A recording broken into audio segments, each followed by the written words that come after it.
Belum lama ini, sebuah kebijakan fenomenal mengguncang lanskap bisnis dan keagamaan. Indonesia, pemerintah memberikan konsesi tambang batu bara.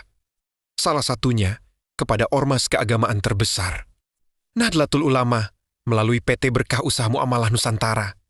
Ini bukan sekadar izin usaha. Ini adalah kunci menuju sumber daya alam triliunan rupiah.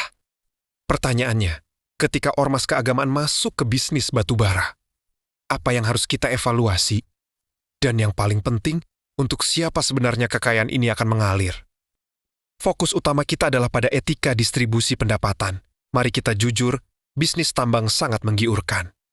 Jabatan strategis seperti direktur utama dan komisaris utama di sektor ini memiliki remunerasi tahunan yang bisa mencapai miliaran rupiah melalui gaji pokok, tunjangan, dan terutama tantiem atau bonus laba. Jika tokoh-tokoh new duduk di kursi empuk perusahaan tambang ini, mereka akan menerima pendapatan sesuai standar industri. Namun, secara prinsip, laba dari tambang ini seharusnya sepenuhnya ditujukan untuk kemaslahatan umat, untuk membiayai sekolah, pesantren, rumah sakit, dan program sosial new. Inilah titik panasnya.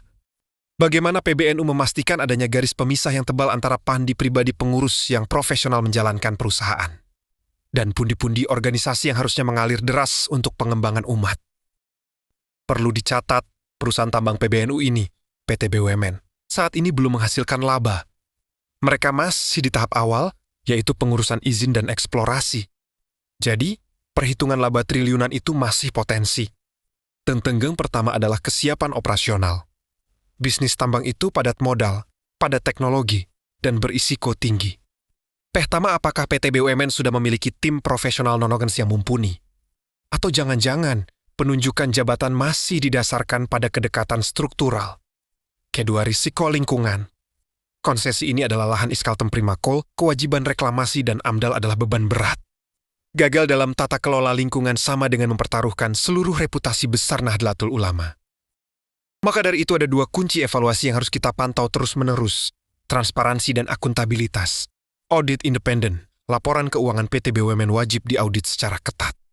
Kita harus tahu berapa persentase total laba yang lari ke dalam bonus direksi dan komisaris, dan berapa yang murni menjadi dividen untuk organisasi.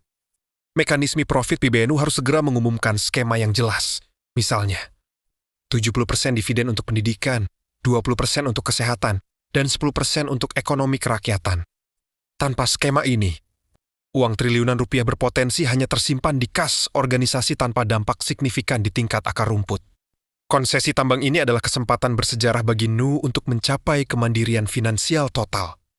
Namun, sejarah juga mencatat, kekayaan besar seringkali membawa godaan besar.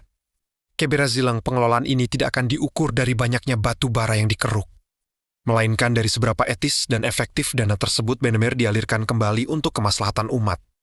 Bagaimana pendapat Anda? Apakah ini adalah langkah berani atau langkah penuh risiko? Tulis komentar Anda di bawah. Jangan lupa like dan subscribe untuk analisis mendalam lainnya.